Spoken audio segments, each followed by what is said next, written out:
एक पति ने अपनी पत्नी को बचाने के लिए खुद को एक ग्राहक के रूप में कोठे पर पेश किया। जब उसे पता चला कि उसकी पत्नी को जबरन उस कोठे पर लाया गया है तो उसने साहस दिखाते हुए एक योजना बनाई। ग्राहक बनकर वह कोठे पर पहुंचा और वहां अपनी पत्नी की पहचान की।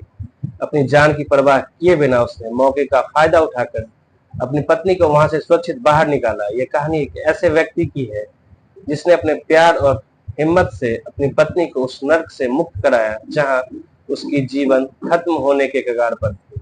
जी हाँ दोस्तों, यह कहानी है साहिल और तान्या की। दोनों की जिंदगी में एक ट्रेन का सफर इतना भयानक होगा, इतना दर्द भरा होगा, जिसकी उन दोनों ने कल्पना नहीं की थी। कैसे ट्रेन के सफर में तान्या और साहिल की जिंदगी में एक ऐसा दर्द भर दिया जाता है कि जो वह कभी सोच नहीं सकते थे। यह पूरी कहानी हम इस वीडियो में सुनेंगे। कहानी बहुत ही मार्मिक है, बहुत ही इंटरेस्टिंग है और यह कहानी उन महिलाओं, लड़कियों को जरूर सुनना चाहिए जो ट्रेन में, बस में, कहीं भी अकेली यात्रा करती है। सफर के दौरान कोई भी अगर आपके साथ में हमदर्दी दिखा रहा है तो उससे दूरी बना करके ही रहें, क्योंकि कोई भी निस्वार्थ आपके साथ में हमदर्दी नहीं दिखाता है। जरूरी नहीं कि हर व्यक्ति गलत ही हो, पर गलत की पहचान करना थोड़ा मुश्किल होता है। इसलिए हर किसी से दूरी बना करके ही रखनी चाहिए, क्योंकि अगर कोई आपसे हमदर्दी दिखा रहा है, अगर वो आपका पति, आपका पिता, आपका भाई है, तब तो ठीक है, पर किसी भी दूसरे के साथ में घुलने मिलने से दूरी बना करके रखना चाहिए, खास करके जब आप अकेली यात्रा कर रही हो। चलिए कहानी शुरू करते हैं। कहानी शुरू करूं उससे पहले आपसे वही विनती, निवेदन की वीडियो को लाइक कर दीजिए, चैनल को भी सब्सक्राइब कर लीजिए, जिससे मेरा हौसला बढ़ता रहे और मैं आपके लिए ऐसी नई नई कहानियां ढूंढ कर लाता रहूं। आप लोगों से अनुरोध है, कहानी तो आप सुनते हैं पर हमारे चैनल को सब्सक्राइब नहीं करते हैं, तो आपसे अनुरोध है कि हमारी मेहनत को थोड़ा सा आप अपना सहयोग प्रदान करें, सब्सक्राइब करें, वीडियो को लाइक करें, शेयर करें, कमेंट करें और हमारा मार्गदर्शन जरूर करें। नमस्कार साथियों, स्वागत है आपका आपके अपने YouTube चैनल गुलशन की कहानी पर। मैं हूं आपका दोस्त गुलशन सिंह, हाजिर हूं आपकी सेवा में एक नई कहानी के साथ। आज की सच्ची घटना जो मैं आपको सुनाने जा रहा हूं वह घटना है बेंगलुरु की। बेंगलुरु कर्नाटक की राजधानी है। साहिल बेंगलुरु में ही एक मल्टीनेशनल कंपनी में काम किया करता था। उसकी अच्छी खासी नौकरी थी। कंपनी के किसी असाइनमेंट के काम से उसे मुंबई जाना पड़ता है। साहिल मुंबई जाना तो नहीं चाहता था, पर कंपनी के काम से उसे जाना ही होता है। साहिल की नई नई शादी हुई थी। वह ना चाहते हुए भी, नौकरी का सवाल था, उसे जाना पड़ता है मुंबई। साहिल की पत्नी जिसका नाम तान्या है, दोनों एक दूसरे से बहुत प्यार करते थे। दोनों एक दूसरे के बिना रहना नहीं चाहते थे, पर घर के खर्च को चलाने के लिए नौकरी की भी आवश्यकता होती है। इसी सिलसिले में साहिल को मुंबई जाना ही पड़ता है। उसका मन अपनी पत्नी तान्या के बिना लगता नहीं है। वह दोनों एक दूसरे को बहुत मिस करते रहते हैं। इसी तरह से कई दिन बीत जाते हैं। उसके बाद एक दिन साहिल अपनी पत्नी तान्या को फोन करता है और फोन करके पूछता है कि आपने कभी मुंबई देखा है। तान्या कहती है कि मुंबई जाना तो चाहती है पर कभी गई नहीं है। मुंबई को उसने फिल्मों में ही देखा है या किसी दूसरे के मुंह से सुना है। उसकी इच्छा है कि वह एक बार मुंबई जरूर घूमने जाए। तो साहिल कहता है कि आपको ज्यादा इंतजार करने की जरूरत नहीं है, अब आप मुंबई को मुंबई में आकर के देख सकते हैं। इस बात से तान्या बहुत खुश हो जाती है। उसके बाद साहिल बताता है कि आपकी टिकट 7 अक्टूबर 2011 को करा दी गई है। उस दिन आपको बेंगलुरु से ट्रेन में बैठ करके मुंबई आना है। ज्यादा टेंशन की कोई बात नहीं है, क्योंकि मैं मुंबई रेलवे स्टेशन पर ही आपका इंतजार करूंगा। उसके बाद वहां से आपको साथ लेकर के अपने कमरे पर चलेंगे। तान्या इस बात से खुश हो जाती है। उसके बाद उनकी जिंदगी चलती रहती है और वह दिन भी आ जाता है जिस दिन तान्या को मुंबई के लिए ट्रेन पकड़ना था। तान्या ट्रेन के टाइम से बेंगलुरु रेलवे स्टेशन पहुंच जाती है और वहां पर इंतजार करती है ट्रेन के आने का। ट्रेन अपने तय समय पर आती है। तान्या उस ट्रेन में अपनी सीट पर जाकर के बैठ जाती है और उसके बाद सबसे पहले उसने अपने सास ससुर को फोन किया और उनको बताया कि वह ट्रेन में बैठ गई है और ट्रेन टाइम से ही यहाँ से निकलेगी। तो अगले दिन वह मुंबई पहुंच जाएगी। अपने सास ससुर से बात करने के बाद तान्या ने दूसरा फोन अपने पति साहिल को लगाया और साहिल से कहती है कि मैं ट्रेन में बैठ गई हूँ और बस अब यह जो 15-16 घंटे का सफर है, यही हम दोनों के बीच में फासला बनकर खड़ा है। उसके बाद तो फिर मैं आपकी बाहों में ही रहूंगी। तान्या कहती है कि बीते कुछ दिन हमारे लिए बरसों के समान थे, मैं आपके बिना रहना नहीं चाहती थी। उसके बाद साहिल फोन रखता है और कहता है कि मुझे काम है। इधर तान्या अपनी सीट पर बैठ करके बाहर का नजारा देखती रहती है। ट्रेन अपनी गति से चल रहा था। तान्या ट्रेन से बाहर का नजारा देख करके बहुत ही रोमांचित होती रहती है। वह बार बार अपने पति को, अपने जानने वाले को फोन करके बताती है कि बाहर का नजारा अभी ऐसा है, अब ये हो रहा है। वह बहुत ही उत्साहित दिख रही थी। वह हर एक पल की जानकारी अपने पति, अपने रिश्तेदार को दे रही थी। तान्या के सीट के दूसरी तरफ दो व्यक्ति बैठे हुए थे। ट्रेन खुलने के बाद तो तीनों चुप थे, पर उसके बाद वो दोनों व्यक्ति आपस में बातचीत शुरू कर देते हैं। वह दोनों व्यक्ति तान्या को भी देख रहे थे। तो उसमें से एक व्यक्ति तान्या से कहता है कि मैडम, लगता है कि आप ट्रेन में पहली बार चढ़ी है। तान्या कहती है कि ट्रेन में पहली बार तो नहीं चढ़ी है, पर अकेली पहली बार जा रही है। उसके बाद वह दोनों व्यक्ति धीरे धीरे तान्या से बातचीत बढ़ाने का प्रयास करते रहते हैं।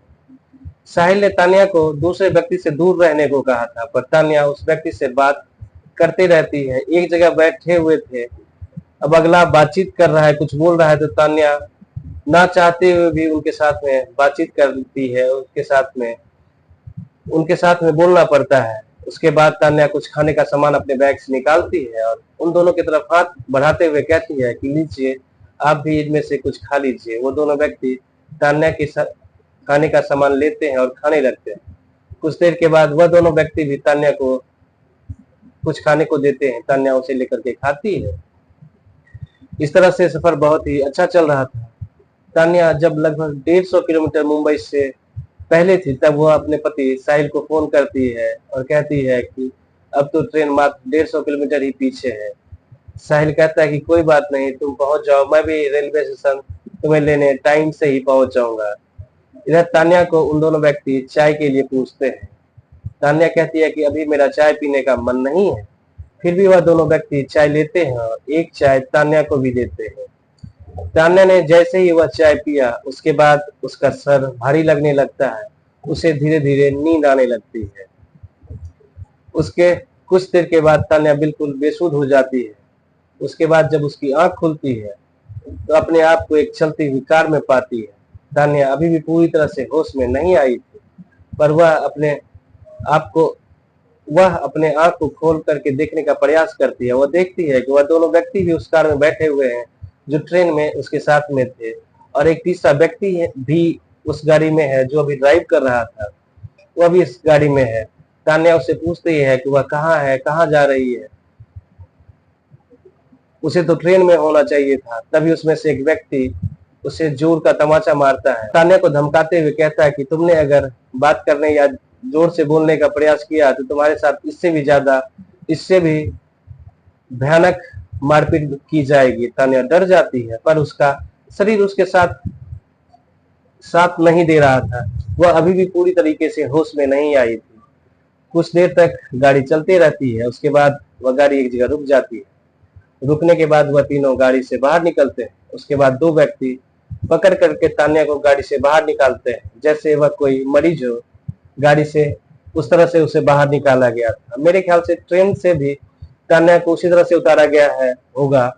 दोनों व्यक्ति उसे सहारा दे करके उसे उतार करके लेके आए होंगे। उसके बाद वह दोनों व्यक्ति तान्या को उतार करके अंदर लेके जाने लगते हैं। वहां का नजारा देख करके तान्या चौंक जाती है, डर जाती है, क्योंकि वहां पर बहुत सारी लड़कियां बहुत ही रंग बिरंगी अतरंगी कपड़ों में, बहुत ज्यादा मेकअप किए हुए, रोड पर चल रहे पुरुषों को अपनी ओर आकर्षित करने का प्रयास कर रही होती है। तान्या उस जगह को देखते ही समझ जाती है कि उसे किसी कोठे पर लाया गया है। तान्या अपने लिए उन दोनों व्यक्ति से कहती है कि उसे छोड़ दो, उसे घर जाने दो, पर वह दोनों व्यक्ति उसकी एक नहीं सुनते हैं और तान्या को लेकर के उस रेड लाइट एरिया के अंदर चले जाते हैं जहाँ एक औरत बैठी हुई थी। वह दोनों व्यक्ति उस औरत से पैसे की बातचीत करते हैं और कुल 45,000 रुपये उन दोनों व्यक्तियों ने तान्या का सौदा कर दिया था। तान्या अपने लिए गिड़गिड़ाती रही, रहम की भीख मांगती रही, पर वह दोनों व्यक्ति उसकी एक नहीं सुनते हैं और उस महिला से, जिसका नाम सुनीता पुजारी है, उससे 45,000 रुपये लेते हैं और वहाँ से रफू चक्कर हो जाते हैं। उसके बाद तान्या को एक अंधेरे कमरे में बिठा दिया जाता है और उसके हाथ पैर बांध दिए जाते हैं। तान्या रोती है, गिड़गिड़ाती है, पर उसकी आवाज़ सुनने वाला कोई नहीं था। उस वेश्यालय में कुछ और भी लड़कियां थीं। वह तान्या के पास आकर के उससे कहती है कि अब कोई फ़ायदा नहीं है, तुम्हारी जो भी किस्मत है यहीं पर होगी, क्योंकि यहाँ से तुम्हें कोई बचा कर ले जाने वाला नहीं है। दूसरी तरफ साहिल अपनी पत्नी के लिए रेलवे स्टेशन पर बैठा इंतज़ार कर रहा होता है, परेशान होता है और पूरे रेलवे स्टेशन की खाक छान लेता है, पूरे ट्रेन को चेक कर लेता है, पर कहीं भी उसे तान्या दिखाई नहीं देती है। वह अपनी पत्नी को ढूंढने के लिए हर संभव प्रयास कर लेता है, हर जगह देख लेता है, पर उसे कहीं भी तान्या दिखाई नहीं देती है। एक पति पत्नी के बीच में जो प्रेम की पराकाष्ठा होती है, एक पति पत्नी एक दूसरे के पूरक होते हैं, इस चीज़ को साहिल सही सिद्ध कर रहा था। वह अपनी पत्नी तान्या के लिए बहुत ही परेशान हो जाता है। जब तान्या उसे कहीं दिखाई नहीं देती, तब जाकर के उसने जीआरपी थाने में कंप्लेंट दर्ज कराई अपनी पत्नी की गुमशुदगी की। पुलिस वाले भी तान्या को ढूंढने का प्रयास करते रहते हैं और साहिल अपनी तरफ से हर संभव प्रयास करता रहता है। वह समय से खाना भी नहीं खाता, समय से सोता भी नहीं है। उसे बस एक ही धुन सवार थी कि किसी भी तरह से अपनी पत्नी के बारे में जानकारी प्राप्त करे, वो कैसी है, कहाँ है। वो जानना चाहता है कि आखिरी के 150 किलोमीटर में उसके साथ ऐसा क्या हुआ जो उसकी पत्नी पल पल की अपडेट उसे फ़ोन के द्वारा देती थी। उसने अपना फ़ोन बंद कर लिया और गायब हो गई। साहिल वहाँ से बेंगलुरु भी आता है। बेंगलुरु में रेलवे स्टेशन पर जाकर के वहाँ की सीसीटीवी फुटेज भी चेक करता है, जहाँ वह देखता है कि तान्या आकर के ट्रेन में बैठती है। वह खुश दिखाई दे रही थी, पर उसके बाद मुंबई क्यों नहीं पहुँच पाई, इस बात की जानकारी साहिल को नहीं थी।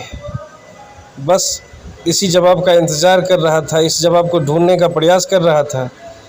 तकरीबन 2 हफ्ते बीत जाते हैं। एक दिन सुनीता पुजारी तान्या के पास आती है और उसे धमकाते हुए कहती है, लड़की, तुम्हारा रोना धोना बहुत हो गया, तुम्हारी नौटंकी बहुत हो गई, अब तुम सही तरीके से काम पर आना शुरू कर दो, नहीं तो तुम्हारे साथ बहुत ही बुरा बर्ताव होगा जो तुमने कभी सपने में भी नहीं सोचा होगा। सुनीता पुजारी वहाँ जो कुछ लड़कियाँ थी उससे कहती है कि इसको तैयार करके धंधे पर बिठा दो, अगर यह नहीं समझती है तो इसके साथ मारपीट करो, और तुमसे नहीं होता तो मुझे आकर के बताओ, पर आज यह लड़की धंधे पर बैठी दिखाई देनी चाहिए। सुनीता पुजारी यह कह के वहाँ से चली जाती है।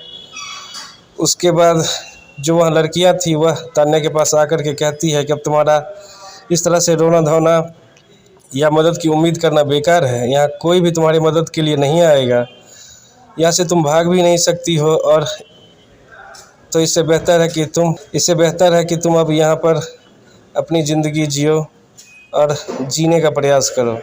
लड़कियां किसी तरह से तान्या को छोटे छोटे कपड़े पहना करके धंधे पर ले आती है। ग्राहकों का आना जाना शुरू होता है। उसमें से एक व्यक्ति ने तान्या को पसंद किया। तान्या को लेकर के वह कमरे में जाता है। जब वह आदमी कमरे में दरवाज़ा बंद करता है, तब वो आदमी देखता है कि तान्या रो रही है। वो उससे रोने का कारण पूछता है। यह सुन के तान्या उस व्यक्ति के पैरों में गिर जाती है और रोते हुए कहती है कि मुझे यहाँ ज़बरदस्ती लाया गया है, मैं यहाँ अपनी मर्ज़ी से नहीं आई हूँ। मेरा पति मुंबई में एक एमएनसी कंपनी में काम करता है, मैं उसके पास जाने के लिए आई थी, पर 2 व्यक्तियों की बातों में आकर के मैंने चाय पी और उसके बाद जब मेरी आँख खुली तो मैं अपने आप को इस जगह पे पाई। उस व्यक्ति को तान्या का रोना इमोशनल कर देता है। वह व्यक्ति भावुक हो जाता है। तान्या के इस तरह के व्यवहार से तान्या को वह व्यक्ति चुप रहने को कहता है, पर तान्या रोते रहती है। उसके बाद वह व्यक्ति पूछता है कि मैं तुम्हारी किस तरह से मदद कर सकता हूँ। तान्या ने उसे अपने पति साहिल का फ़ोन नंबर देती है और कहती है कि उससे बात करवा दो। क्योंकि तान्या का फ़ोन उन लोगों ने ले लिया था, उसके पास कोई साधन नहीं था जिससे वो अपने पति से संपर्क कर पाती। वो व्यक्ति जो ग्राहक के तौर पे तान्या के पास में आया था, वह साहिल को फ़ोन लगाता है और तान्या से उसकी बात करवाता है। तान्या साहिल की आवाज़ सुन कर के रोने लगती है। साहिल भी तान्या की आवाज़ सुन कर के रोने लगता है। दोनों का एक ही हाल था। रोते हुए साहिल पूछता है कि आखिर तुमने अपना फ़ोन क्यों बंद कर लिया। तान्या उसे सारी बात बताती है। उसके बाद साहिल पूछता है कि तुम कहाँ हो, कौन सी जगह पे हो। तान्या उसे कहती है कि उसे कुछ नहीं पता। इस चीज़ में साहिल की मदद करता है वो व्यक्ति जो तान्या के लिए ग्राहक बन के आया हुआ था। साहिल को उस रेड लाइट की हर एक जानकारी देता है। उसके बाद वो व्यक्ति फ़ोन कट कर देता है और तान्या को आश्वासन देता है कि तुम जल्दी ही इस जगह से निकल जाओगी। भला हो उस व्यक्ति का जिसने उस समय पर तान्या और साहिल की मदद करी थी। उसके बाद साहिल पहले तो पुलिस में फ़ोन करने की सोचता है, फिर उसके मन में ख्याल आता है कि अगर पुलिस उस जगह पर रेड मारती है और वो लोग तान्या को किसी दूसरे रास्ते से कहीं भगा देते हैं तो वह तान्या को फिर ढूंढ नहीं पाएगा। तान्या उससे बिछड़ जाएगी और आगे उसे बहुत मुश्किल होगी तान्या को ढूंढने में। इसलिए साहिल ने एक बहुत ही अच्छा प्लान तैयार किया। बहुत ही सोच समझ कर उसने कदम उठाने का सोचा।